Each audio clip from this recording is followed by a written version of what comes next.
Hello friends, welcome to Living Stone Classes. मैं हूं अंजना। हम इस वीडियो के माध्यम से फैक्ट्स होंगे वो सब की हम चर्चा करेंगे और यूनेस्को क्या है उसके बारे में भी हम बात करेंगे। तो ये आपका जो टॉपिक है ये आपका यूपीएससी, यूपीपीसीएस, बीपीएससी, आरआरओ सभी एग्जाम्स के लिए महत्वपूर्ण है। ठीक है, तो चलिए स्टार्ट करते हैं। और यहाँ पे तो पहले आपका सारनाथ, इसकी ऐतिहासिक स्थापत्य पृष्ठभूमि की अगर बात करें तो सारनाथ उत्तर प्रदेश के वाराणसी या काशी जिले से लगभग 10 किलोमीटर उत्तर पूर्व में स्थित एक प्रमुख बौद्ध एवं जैन तीर्थस्थल है। कैसा है? प्रमुख बौद्ध एवं जैन तीर्थस्थल है। प्राचीन बौद्ध ग्रंथों में इसको ऋषिपत्तन या मृगदाव के नाम से जानते हैं। किस नाम से जानते हैं इसको? ऋषिपत्तन या मृगदाव के नाम से जानते हैं। और मृगदाव का अर्थ है हिरणों का जंगल।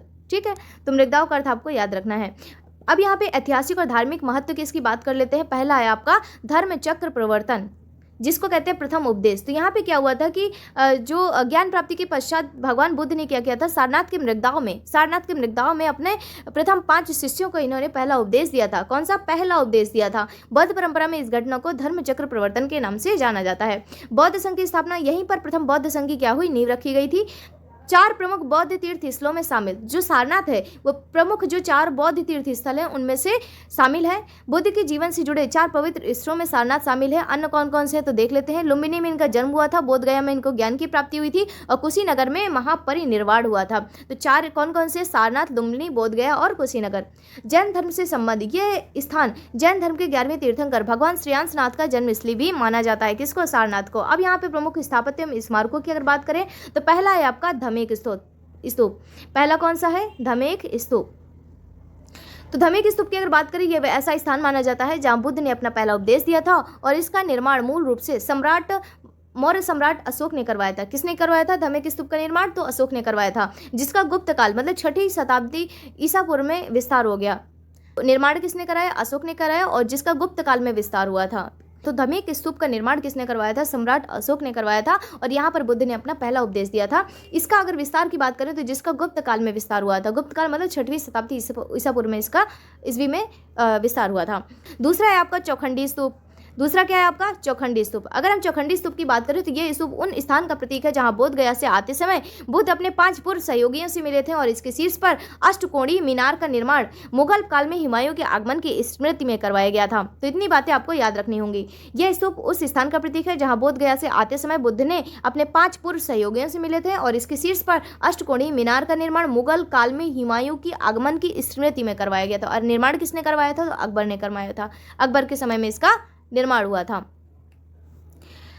अगला है आपका धर्मराजिका स्तूप, मौर्य सम्राट अशोक द्वारा निर्मित, जहां बुद्ध के अवशेष रखे गए हैं। तो कौन सा है ये? धर्मराजिका स्तूप। यहाँ पे क्या है कि मौर्य सम्राट अशोक द्वारा निर्मित है, ये बुद्ध के यहाँ पे अवशेष रखे गए हैं। अशोक स्तंभ की अगर बात करें तो सम्राट अशोक द्वारा स्थापित बलुआ पत्थर का एकात्मक स्तंभ है, मोनोलिथिक स्तंभ है। तो ये एक ही पत्थर से बनाया गया है, इसलिए इसको क्या कहा गया है? अशोक स्तंभ। ये जो है सम्राट अशोक द्वारा स्थापित बलुआ पत्थर का एकात्मक स्तंभ बोला गया है इसको।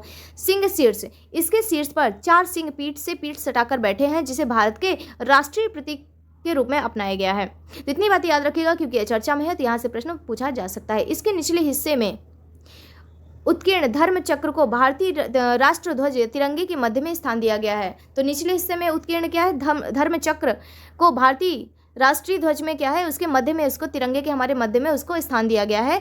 मूल गंध कुटी विहार की अगर बात करें, ये वह स्थान है जहां बुद्ध वर्षावास के दौरान निवास करते थे। तो उसका नाम क्या है? मूल गंध कुटी विहार। जब वर्षावास के दिनों में बुद्ध यहाँ पर निवास करते थे। अब बात आती है कि यूनेस्को क्या है।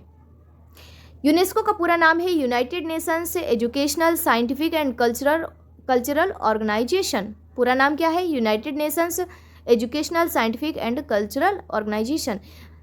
तो इसका आपको पूरा नाम याद रखना है क्योंकि हो सकता है कि आपके एमसीक्यू में पूछ ले कि इसका पूरा नाम क्या है। तो संयुक्त राष्ट्र शैक्षिक, वैज्ञानिक एवं सांस्कृतिक संगठन। अगर इसकी स्थापना की बात करें तो 16 नवंबर 1945 को इसकी स्थापना हुई थी। कब? 16 नवंबर 1945। इसका मुख्यालय पेरिस, फ्रांस में है। इसका उद्देश्य क्या था?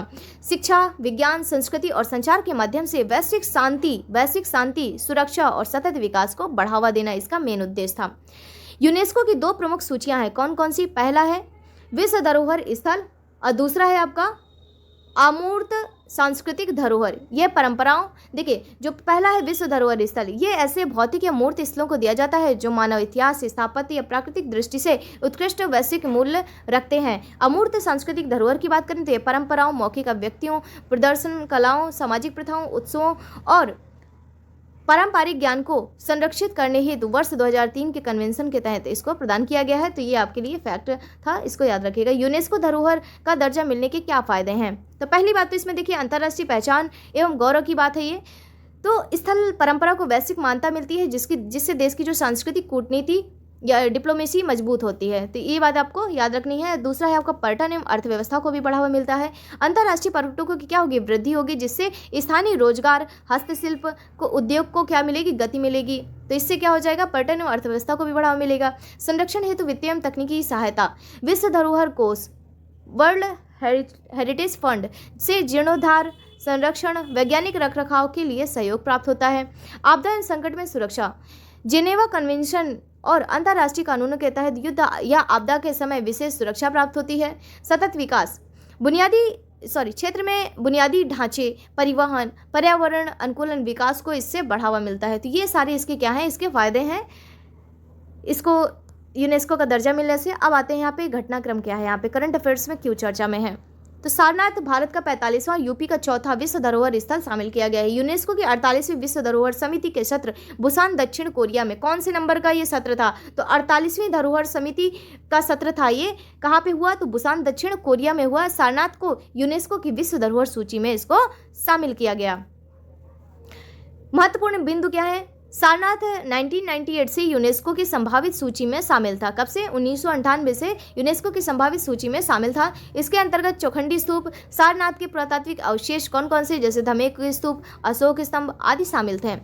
यह दर्जा मिलने से उत्तर प्रदेश की बौद्धिक सर्किट को वैश्विक प्रोत्साहन मिलेगा। तो इतनी बातें आपको याद रखनी होंगी। उत्तर प्रदेश के 4 यूनेस्को विश्व धरोहर स्थल कौन कौन से देख लेते हैं यहाँ पे। पहला है आपका ताजमहल आगरा, 1983 में शामिल किया गया। आगरा का किला जो कि आगरा में है, 1983 में शामिल हुआ। फतेहपुर सीकरी आगरा 1986 में शामिल हुआ। सारनाथ के पुरातात्विक अवशेष और चौखंडी स्तूप जो कि वाराणसी का है, जो ये 2026 में शामिल हुआ। तो ये चारों आपको याद रखना हो, और हो सकता है मैच द फॉलोइंग में आपसे पूछ ले और आप ना बता पाएँ, तो इनको याद रखना है कब कौन सी ईयर में ये शामिल हुए। तो ताजमहल वाला मैंने बताया कब? तो 1983, 1983 में ताजमहल, आगरा का किला 1983, तो दोनों आपके 1983 में हैं, ताजमहल और आगरा का किला, जो कि दोनों आगरा में ही हैं। फतेहपुर सीकरी भी आगरा में है, लेकिन ये 1986 में शामिल हुआ। सारनाथ के पुरातात्विक अवशेष और चौखंडी स्तूप आपका भी 2026 में शामिल हुआ है।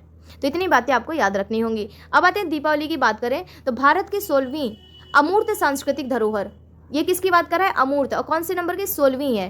तो यूनेस्को की अमूर्त सांस्कृतिक धरोहर की अंतर सरकारी समिति के 20वें सत्र को मानवता की अमूर्त सांस्कृतिक धरोहर की सूची में इसको शामिल किया गया है।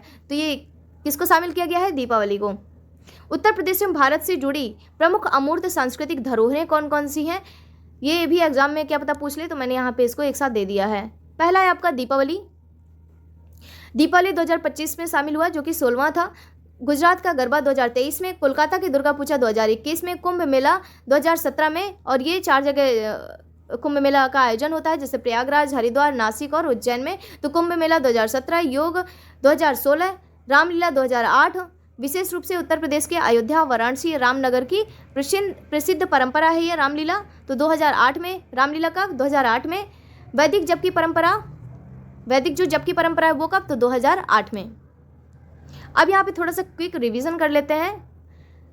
देखिए, सारनाथ का प्राचीन नाम क्या था? तो ऋषिपत्तनम या मृगदाव। सारनाथ का प्राचीन नाम क्या था? ऋषिपत्तन या मृगदाव। मुख्य ऐतिहासिक घटना क्या है कि यहाँ पे भगवान बुद्ध का प्रथम उपदेशीय धर्म चक्र प्रवर्तन हुआ था। भारतीय राष्ट्रीय प्रतीक सारनाथ स्थित अशोक स्तंभ का सिंह शीर्ष क्या है? भारत का राष्ट्रीय प्रतीक है। यूपी में कुल यूनेस्को वर्ल्ड हेरिटेज जो साइट्स है वो कितनी हो गई हैं? टोटल 4 हो गई हैं। कौन कौन सी हैं? तो ताजमहल, आगरा किला, फतेहपुर सीकरी और सारनाथ।